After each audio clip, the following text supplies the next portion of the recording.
Hi everybody and welcome to our next tutorial. This tutorial will deal with drag force, or maybe we can call it drag force, because this is what guides our medicine into the body.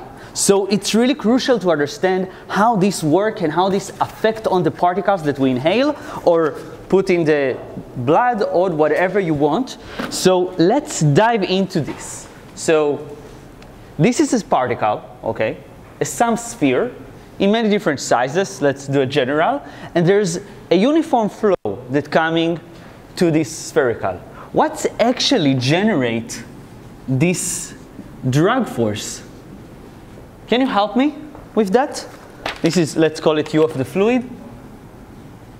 So what generates this force on the particle? What actually generate forces?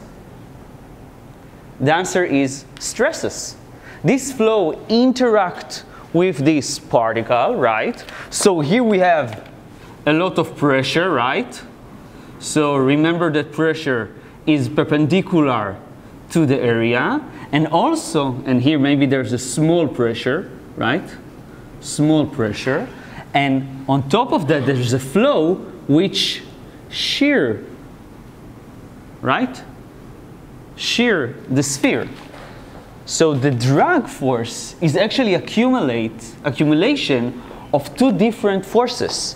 One of them, it's the one because of friction, right? We can call it the friction drag. Friction drag. And the formula for it is just to sum up all the small contribution, all the small areas that experience this shear, right? So it's gonna be something along tau sinus theta, and this is theta, dA, the area, and also from a pressure perspective, there's probably a difference between this side and this side. So there's something that's pushing the particle. So this is the pressure drag. Pressure drag. And it's something pretty similar. It's the small contribution of the pressures, which are minus P dA cosinus theta. So I just took all the horizontal component of each one of them, you see, only the horizontal component, and then I can get the drag force. By the way, if I would take only the vertical one, which force would I get? All the aerospace engineering in the crowd, it's gonna be the lift one. The one that actually makes the sphere wanna fly, or the wing, or whatever shape do we have. So we're not gonna jump into the hard mathematics of deriving the formula, because it's applied only to a very small, very constricted possible scenarios in the real life. So we're gonna do something else. And for that I need Newton. So let's go with Newton and try to understand what is the drag force on a cannonball. So we're gonna repeat exactly what Newton have done. So the question we are dealing with is that this is what was A, what generate drag, and the answer is stresses, pressure, and tau. And it's really hard to understand what's the pressure and shear stresses, because they are related to the velocity profile of the sphere, which to find it we need to solve what? Navier-Stokes equation, which is very limiting us, because only in a small, very limited situation we can actually do it, okay? So let's do something else. So I want to show you what Newton did in order to estimate what is actually a drag force. So if you're going to consider a cannonball, let's say the reach terminal velocity falling by gravity, but there's a drag on this cannonball. And what Newton said about forces? Force is equal to the change in momentum. So this ball was having fun and then suddenly he meets the air and change its momentum. And there's a price for it. So what is the change in momentum of air? So if you're going to realize that, we can say something about the drag force. Okay, that's the general idea. So help Newton, right, to evaluate the drag force. Okay, so let's do this calculation. So when I think about change in momentum, what is actually momentum? What is the definition of momentum? I'm going to change that while you're thinking. What is the definition of momentum? Change. Exactly. So this is mv of the air, right? We consider air. This is not working very well. What do I have here? This one, let's check. So, yes. So this is equal to the change in mass multiplied by the velocity plus change in velocity times the mass. And if we're in steady state, we just got to the terminal velocity, that's what really matters. So what is this term in fluid mechanics? Changing in mass is mass flow rate, right? This is how much air I'm pushing to the side. There's a rate to it. So this is actually equal to m dot v. That's how we sign the flow rate. And you remember how we can go back to the easy flow rate, the liter per minute kind of thing? You just multiply by the density of the air multiplied by the normal flow rate, right? So that's how we simplify that. How we can simplify that? What is a flow rate? Again, is that we can think about that flow rate, right? The definition is taking all the small contribution of area multiplied by velocity, and that you get the flow rate. So we can actually here put rho air multiplied by A, the area of the sphere, right? Multiplied by V, and I already have a V, so V squared.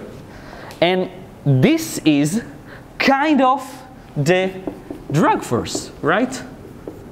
Something is missing because, it's really hard to say what is this A, right? Because I don't know how the air is going around the sphere. Right? This is the sphere, so air is flying. Maybe it's like this. Maybe it's going all the way, right? So I'm going to show you an example. So this is a cylinder. It's not a sphere, okay? So, and here there's the candle. For me, it was not intuitive when I saw it. So if I light the candle, so I would thought that air is going like this, right?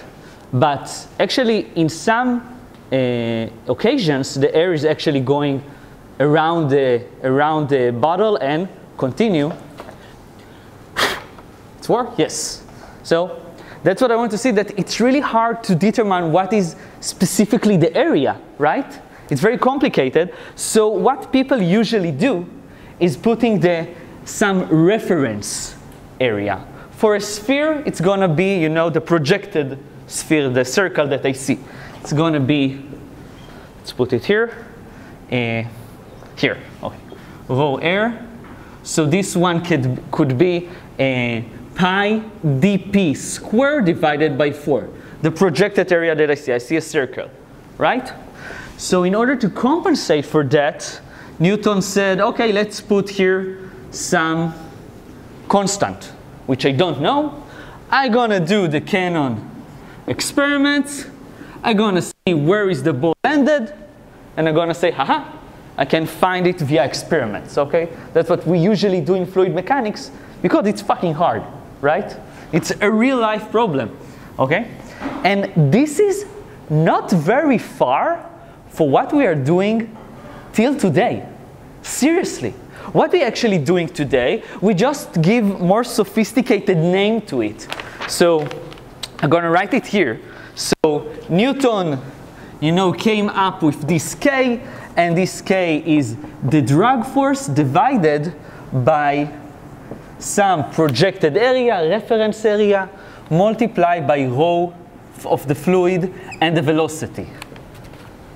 And we just do something more sophisticated, but it's the same concept. We invented a non-dimensional number, which called the drag coefficient.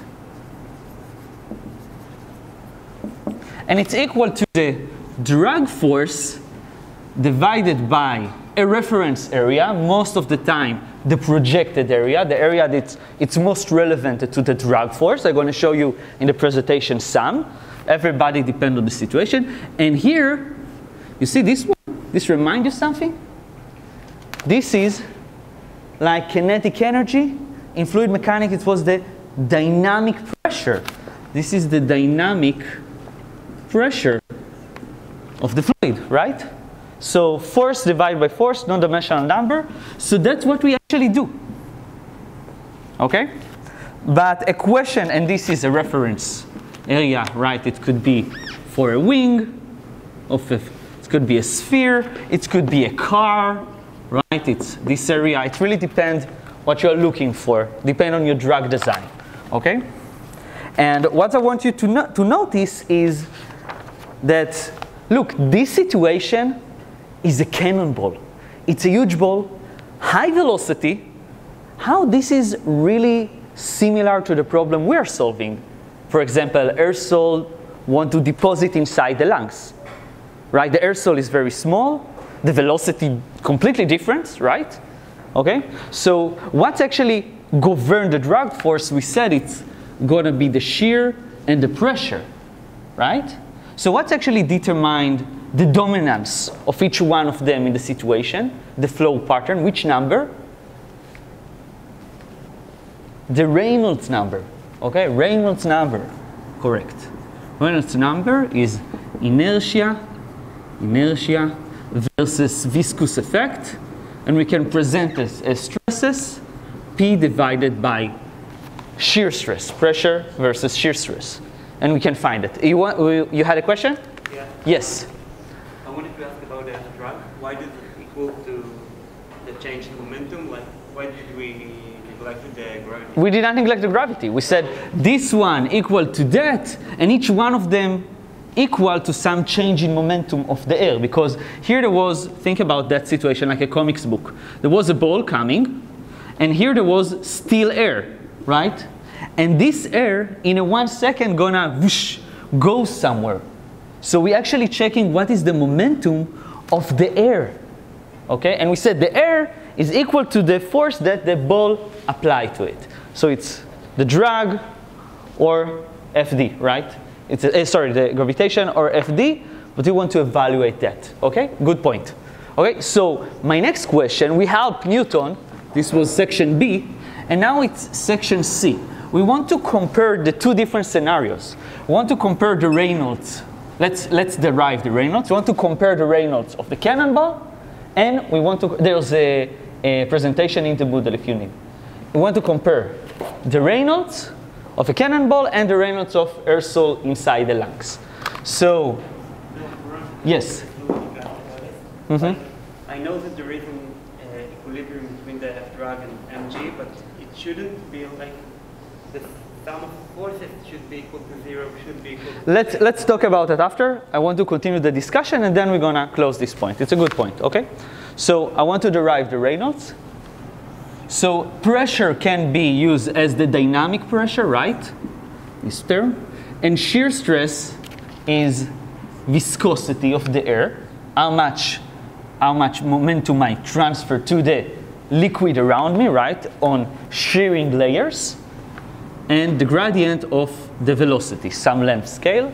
I can organize that, and we're gonna get rho. This cancel with that. Let's go upstairs.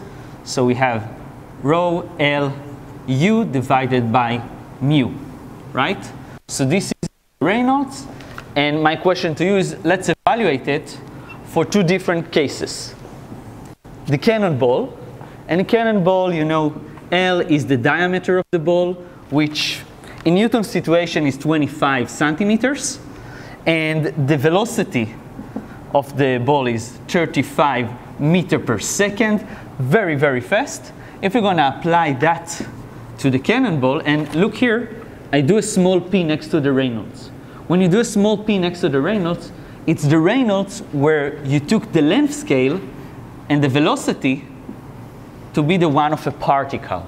Okay? It's a new sign, but it's generally the same thing. Okay? But be careful, viscosity and density is of the flow, right? Because we deal with pressures. Yes? The flow moves because the velocity of the ball, right? And how much move depends on the length scale of the particle, right? So pp here. Got it?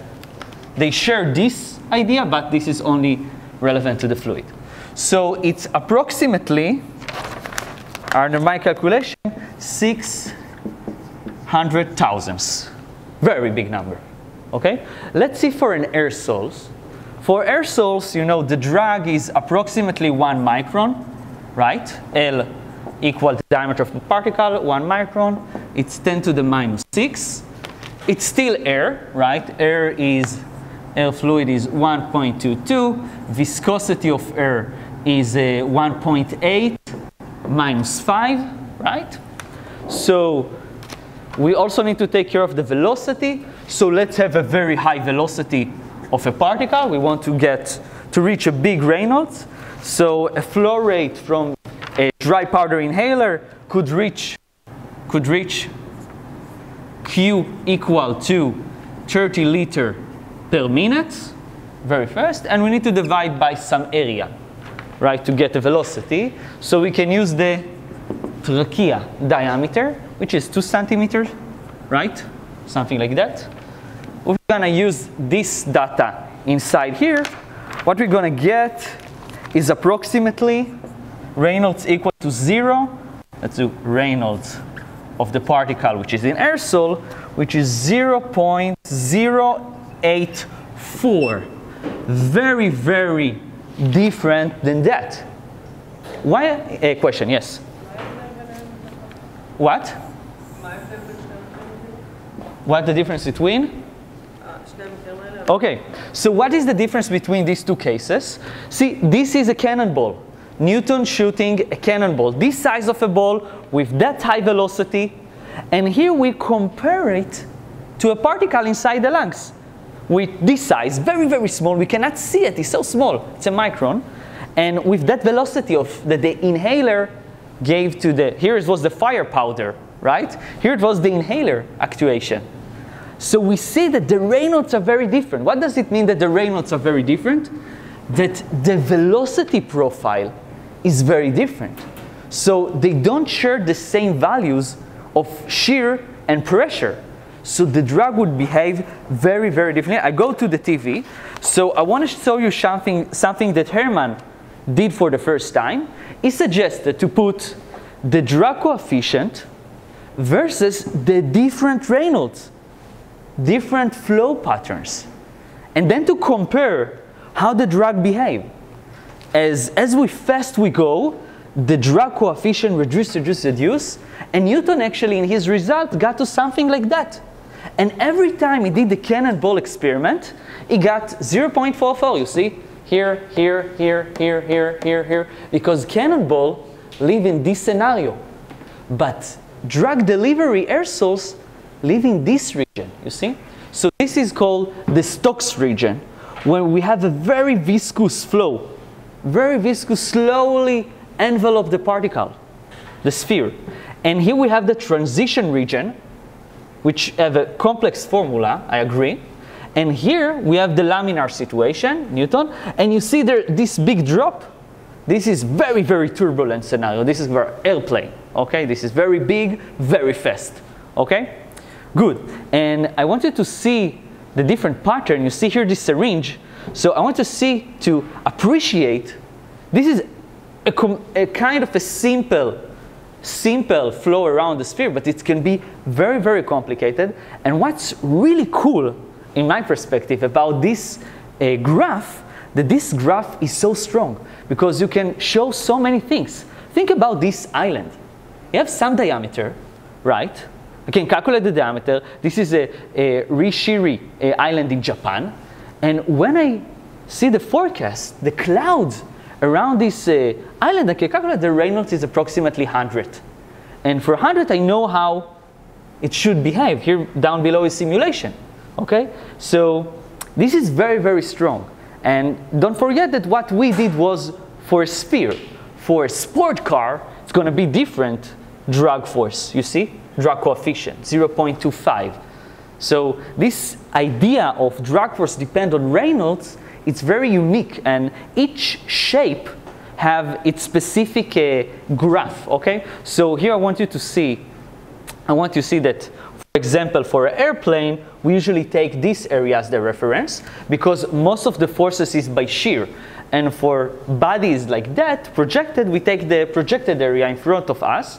And each one of them, if I'm going to plot the drag coefficient versus the different Reynolds that I have, I'm going to have different results. For example, if I have a plane is very numb to the Reynolds because the phenomena is always the same. So you see that the drag coefficient is always the same in this situation. But if I'm going to go for more complex geometries, you're going to see that, for example, this is a cylinder, and this is going to be a wing of an airplane, the next one. You see this drop. It's similar to spherical particle, but it's a little bit different. You see it? And here you can see a wing, and here you can see a cylinder, but in the other orientation. So you see that they're changing in their height, which means drag behave differently on the shape. So we are dealing with sphere, so we have this enormous graph that I show you, but the graph is, let's write it below, so the graph show us the different situation. You know what, before that, let's do that. Okay, let's go back to the graph. Okay, so back to the graph. So what our goal here today? The goal today is to find what is the drag force applied on a particle, right? So if I go to my Reynolds, this is 1, right? And we slightly below 1. So we live in this area. So you see that the drag coefficient equal to what? Reynolds divided by 24. So using experiments on spheres in many sizes, different flows, could be blood, could be air, doesn't matter. What really matters is the Reynolds, the ratio between pressure and stress and shear stress. We see this connection. So let's use that in order to find what is the drag that's relevant to us. So the razor is that one. So what we're going to do, we're going to say the next thing. Find the drag force on an aerosol. Okay? So we right now in section D, right? Find FD for an aerosol, right? So we want to find FD. We don't know FD, but we know that FD connected to the drag coefficient by that number, right? Multiply by, this is the pressure dynamic, and here is the area. dP square pi divided by 4, right? And this term, in our world, in our situation, in our regime of flow, our Reynolds equal to what? What is this term in our world? According to the graph, according to experiments, this equal to 24 divided by Reynolds, right? This is this term, according to experiments. And what is Reynolds actually? Reynolds is 24 divided by, definition of Reynolds, rho, right, dP, right, and U and mu go upstairs. Great. It's divided by Reynolds. Sorry, okay, great, thank you. So, let me double check that I did not did. No. Here's the mistake. You see here, 24 divided by Reynolds. Okay, thank you. Thank you for the correction. It's this one. Great. Okay. You cannot know, that's the problem with non-dimensional numbers, because I don't see a units. There is no units, right? Usually units save you. Okay, so this is the situation. So here we have the drag force that we want to find. And mind you, we have here half rho, which we can cancel from each side, u square, which can cancel this one, pi dp square, we can cancel also the square, divided by 4. We can rearrange that, and we're going to get a very important result. We're going to get it. The drag force on a particle is 3 mu pi u. Some number, pi, because it's a spherical particle, mu, the flow that we have. Is it blood? Is it air? Is it oil? What is it? And the velocity of the particle. So we got a linear connection. And what's really cool about it, that if you live in a small Reynolds, this is the drag, okay? So this is applied for blood, for sure, right? Because the viscosity is very high compared to air. So Reynolds will be very small, right? So if you're going to think about red blood cells, what is the drag the red blood cell feel? It's approximately something like that, okay? So this is a very strong, but this one have some drawbacks. You have some limitations, okay? So I want you to go back to the graph. You see that we put CD. You see CD is, rho, UA, rho, UA, D, mu.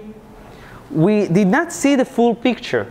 What I mean by that is that stuff that we neglected.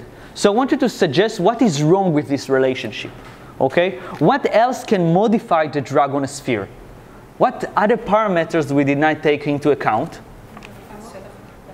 Exactly, the roughness. Okay, so we can think about that. Okay, this is a perfect ideal sphere. But if I have some epsilon, some deviation in the altitude of the particle, it could dramatically change the Reynolds. And we neglected that. And it's there, it's there. So for example, a great example is a golf ball. Golf ball, you see these small dimples? They are very, very small. But these dimples, and see this ratio, 10 to the minus 3. It looks negligible. But what this is due to the graph, if you're going to look there, you see the drag rises? So if you add dimples to the golf ball, it's taking this drag rises closer to the laminar regime, not to the turbulent. So what it actually did, he generated turbulence. And this is reduce the drag, so the ball can fly very, very far away. And there are many cool examples. So I don't see Tal here, but I think he would really appreciate this example. So if you're going to consider sharks, so sharks have this skin, and this small deviation in the roughness actually decrease the drag on their skin dramatically. And there's a lot of ideas to try to, take a full airplane and add a small roughness to it, and we can reduce the drag by 2%. If you think about it, how much fuel and long hours of flight taking into account here, we're talking about a lot of money. So there's a fabrication limitation, but you're going to see on the wings of the plane sometimes stuff that pop out. And the reason is exactly for that. They want to generate turbulence and reduce even more the graph. They want to change the graph. Okay? So that's the idea. Okay, so great idea. Roughness is a good one. What else we have? What else we neglected here? Most of the time, the aerosol is not a solid sphere. In the case of dry powder inhaler, yes, it is. But in case of nebulizer, it would be mostly water. So we actually have two fluids, right? We have the air, and we have the droplet. And there can be a velocity profile inside the droplet. So the boundary condition would not be don't move at the wall, would be you're going to shear the wall, and the wall would be at the same velocity as you. And then you have a cool pattern inside. So this would reduce the drag force, because some of the drag force is not about stopping the particle or enhancing the particle, but it's about circling the water inside, okay? So this is very cool, but we're going to neglect that thing because the roughness. The roughness is going to neglect because most of the time we're going to use water droplet, and the surface tension would hold it in a very smooth way. And this one, you're going to calculate it in the homework. It's pretty negligible, okay? If we would have a very low viscosity, yeah, that's going to be dramatic. I agree. Okay, great. So another thing that we did not talk about is a continuum flow. This is a more advanced idea. It's very, very important for the homework because you're going to solve a lot of problems regards that. So when we think about our fluid, most of the time we think of fluid about a smooth thing, right, that is everywhere and wrap our particle. But in the real life, what is air molecule? Oil is a bunch of particles, molecules, right? And in between them, what we have? Nothing, vacuum, right? So we need to understand if we're really in continuum regime, when there's a smooth flow, or there's discrete particles, and our particle just moving inside the vacuum, and sometimes get hit by another molecule, right? So that's the next question I want to do. So I'm going to give you an analogy that I found that really helped me in this topic. So we are in an amusement park, right? And you know this game, we have the bumping cars. And I want to ask you, what is the average distance that the car can go without hit somebody, okay? And that's going to be relevant to the aerosol. So let's do that. So I'm going to give you a basic information about the game. So the game is approximately 3 minutes, right? And in a regular game, on average, you get 40 bumps, okay? Velocity of cars, you know, it's a safe car. It should not be very, very fast. So it's a half of meter per second, right? And we want to estimate, so let's write everything on the board. So velocity of a car is approximately 1.5 meter per second. Each game takes 3 minutes, and there's approximately 40 bumps number, right? 40 bumps per game. And I want to ask you, what is the distance lambda? What is the distance lambda that I can go without somebody else hitting me? Another lambda I can go without somebody else hitting me, right? And changing my orientation. So how we can find it? This is distance. Distance. So we can find it by velocity, time, multiplied by time. So this is the velocity of the car, which we know it. And this is the time that should be relevant to that one. This is the whole game, right? It's not the time that we need. This is the average time, average time without bumps, right? So how we can find it? 3 divided by 40. Exactly, we can use frequency, right? We can use how frequently you get bumps, right? So frequently is how frequent is that you get bumps, and that is take the number that we have divided by the total time that we have, right? Total time. So this is 40 divided by 3 minutes, and this is equal to. No, this have unit of tempo, of rate. Meters per bump. Huh? We need meters per bump. It's not, it's bumps per time. It's frequency. How often? Like 1 per second, right? Yeah, exactly. Okay, and this equal to 13. So you have 13 bumps in 1 minute. In 1 minute, we can put it here, change it to seconds, so it would talk with the velocity. And we're going to get that you're going to drive approximately 6.7 meters, and then boom, you're going to hit somebody. 6.7 meter, boom, you're going to hit somebody. So this is this lambda, which is very important. Now let me take you back to our world, the aerosol world. So the aerosol, if we're dealing with a very, very small aerosol, and we do, the standard aerosol is approximately 1 micron. But we can do better than that, and actually we should do better than that, because the small aerosols are the ones that can reach to the deep alveoli. So we can find even aerosols at the size of 1/10 of a micron. Got it? So I want to ask you So check if, let's say, is air can be considered continuum flow, question mark, and how we usually check stuff in fluid mechanics, what we usually inventing, non-dimensional numbers. So the non-dimensional number to check if you are in continuum flow, it's this unique number. So if this number is smaller than 1, very, very small than 1, very small than 1, don't worry, you're in continuum flow. It's like fluid mechanics we took in the past. But if you are bigger than 1, dude, you're inside a vacuum. There's no particles, there's nothing, okay? So I want to check that. Let me check in the presentation if I have, I don't have, okay. Okay, so in general, what's the problem? Let me draw it. So we have this particle, huge particle, you see it? Equal to dp 0.1 micrometer. You see it?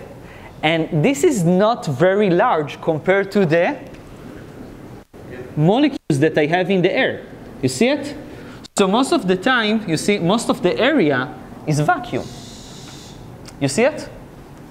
Okay, so this is, let's call it, this is N2, this is O2, this is CO2, yeah, kind of a Mickey Mouse. So we want to have this number checked. And this number, it's very simple one to compare. So we need a length scale that describes the particle, obviously, dp, right? And we want to compare it to some distance here. And the distance we're going to compare is, I don't care about the size of the particle, because the particle, what is doing all the time? Juggling around. So I want to evaluate what is the distance that this particle of air actually move, right? Until they hit each other. So that would give me a better approximation if I have a continuum flow, right? So this number, the Condorcet number, Kn, is by definition, it's lambda, this distance of the specific gas that we're dealing with. In our situation is air, right? But it's not a normal air, right? It's air that got warmed inside the lungs and humidify, right? That's what the lungs do to the air. So you need to be careful to use the correct lambda. For example, I'm going to give you a room condition. The lambda is approximately, I have the number here, is approximately 77 nanometer, okay? And in the lungs situation, it's a little bit higher, 72, okay? It's doing a greater distance, okay? So this is lambda divided by the radius of your particle. It's way more easier to measure the diameter of particles. So it's 2 dp. So we actually need to check that number. Taking this ratio, taking the size of the particle that is given, and we're going to get that our number is approximately 1.44. Okay? This is not very big, right? This is not very big, so we are not in completely vacuum. This is not very small, it's equal to 1. They are approximately, you see, approximately the same. So you cannot say that you are in a smooth world, right? It's mostly empty, okay, compared to your size. So you cannot say that we live in a continuum regime. So the drag force we have is slightly bigger than the real situation in the lungs. You see what I mean? It's not an easy problem to solve, right? We have a particle, and it's not inside it's not that big that you feel the air as a smooth stuff. No, you see the particle, you see each one of them, okay? It's at the same range of sizes. So I'm going to give you what is the correction factor. So the correction factor being invented by Cunningham. It's called Cunningham correction factor, and you have a closed formula that you can use. It's usually very useful for small particles. For your MATLAB simulation of the drug, you must have this formula, otherwise, you have funny results, okay? So what I want you to find is to correct. So we have this dP equals 0.5 micrometers, and I want you to find the correction. And the correction is look like this. This is the real drag, the real deal, the real drag force. We use so far Stokes. It's called Stokes drugs, the one that we found over there, which equal to what? Can you help me? 3 pi mu multiplied by u, right? And we need to divide it by some correction. So C for correction, and a small c for Cunningham, its name. Cunningham correction factor. And this number equal to 1. So this is the case you don't have the rest of the effect. Okay? Here you have Kn. You see it?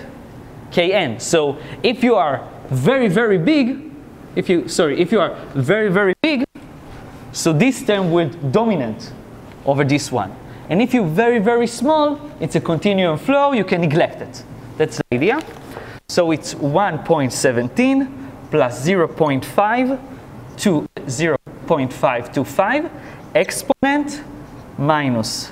And this is empirical result, and you're going to see in this time of the class, this time of the degree, that a lot of the results that you have are experimental.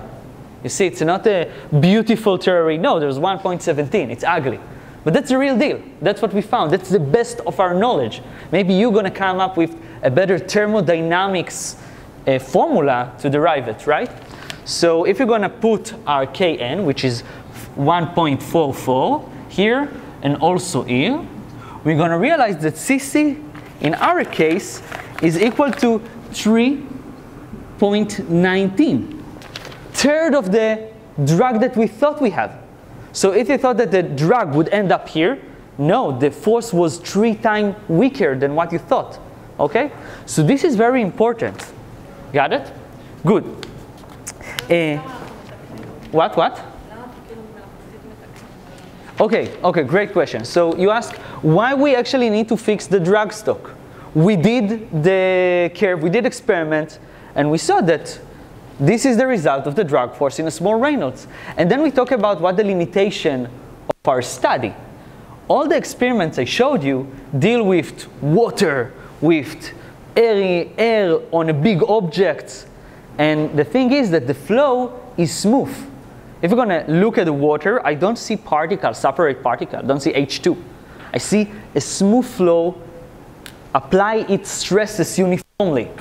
But in real life, when you go to the small particles, especially in a regime of gas, air, suddenly this idea of smoothness, of continuum flow that we took almost for granted when we deal with fluid mechanics is becoming shaky, because there's a small boundary between fluid mechanics, thermodynamics, and quantum physics. But this boundary is real, it's there. And when you have a particle that is approximately 100 nanometer, and that's what we have in inhalers. The most expensive inhaler, the best one, are the one with this particle sizes, and a very sophisticated technology to get this small particle.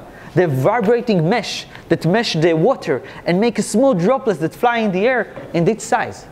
And in this size regime, air is not looking anymore like a flow, right? You don't see a flow. You see specific particles. It's on the edge of thermodynamics. That's what we have. So in order to compensate for that, you first need to enter and ask the question, do I live in a continuum flow, or in the worst case in vacuum? For example, in the atmosphere, we're in vacuum, right? There's no air there. So where I am, okay? So then you need to calculate the Condorcet number. The Condorcet number would compare what is the movement of the air molecule around you, okay, compared to your size. If it's equal to 1, it means they practically the same. So you are not in a continuum regime.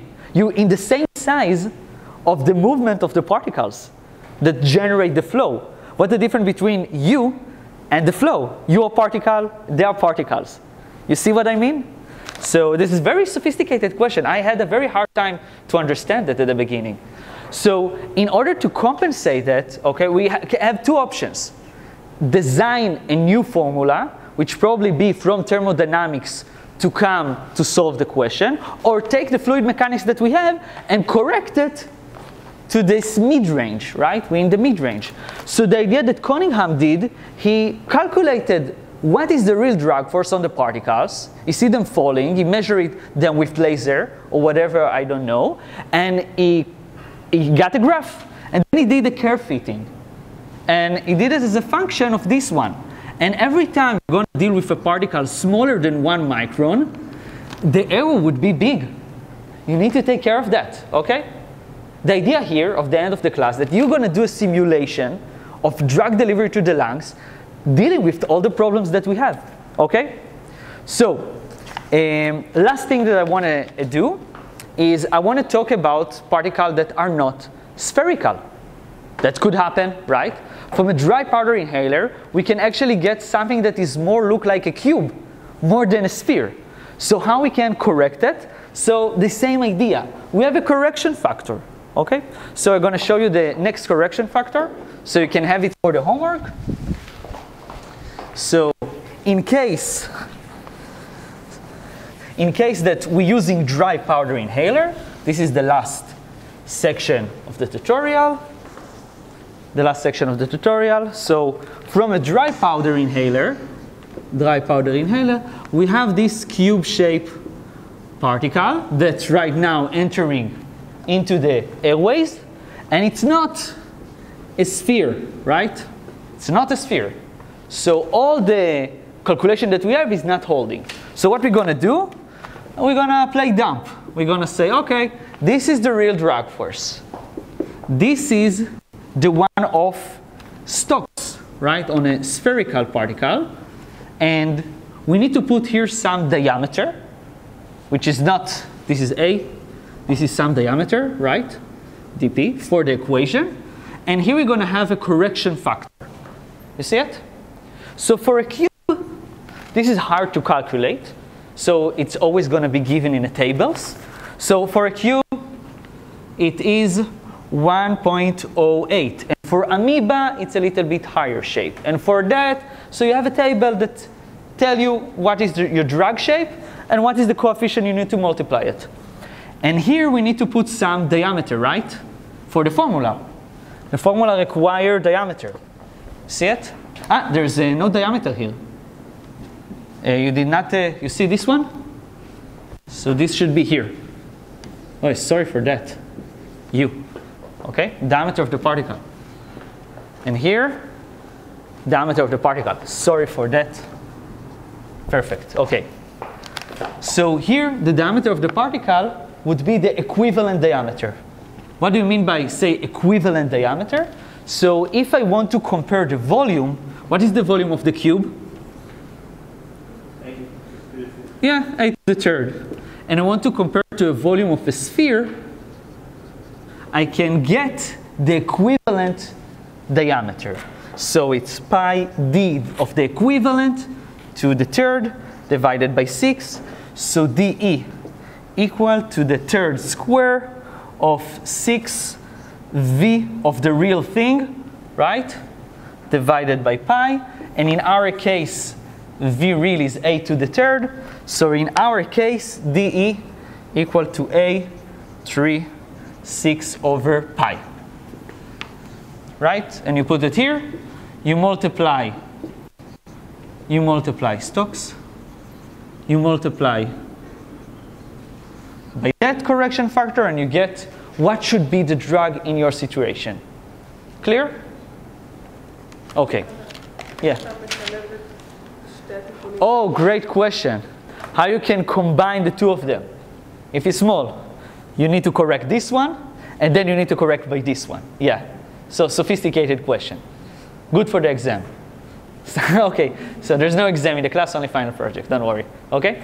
So that's the idea in general. So I want to summarize the general what we did, and I don't have the next slide. Okay. So in general, what we did, we dive into the idea of what is drag force. And we saw the drag force is changing on many, many scales. It's behaved differently in a laminar flow, in a viscous flow, in a turbulent flow. And we saw that for drug delivery, we usually gonna be in the laminar. Most of our body is laminar. Laminar is more, not laminar, very viscous. Is more expected, it's easy to deal with it, it's not like the turbulent, the crazy stuff. And this is the drug we're gonna usually use. And it's already a good guess, okay? And now we need to take care of the limitation. For example, if you have in your lab or in your startup another cool idea for delivery of a drug, you need to go from the spherical one, the ideal one, and correct it. You can correct it by the shape, by the size, and also if it is a water droplet that also change its flow inside, there's a correction for that too that you're gonna see in the homework, because it's more mathematical, okay? So that's the idea. If you really want to solve Navier-Stokes and show that this is the drag force, I can give you the link. There's a very cool mathematical way to do it, but I wanted to appreciate that this is the only case we can actually theoretically calculate it. The rest of the drag force, no way. Only simulation, very high price simulation and computation power, okay? Cool. Next week, we're gonna deal with the results of drag force, impaction. What's happened to aerosol that hit the wall, okay? And impact. Good luck, see you next week.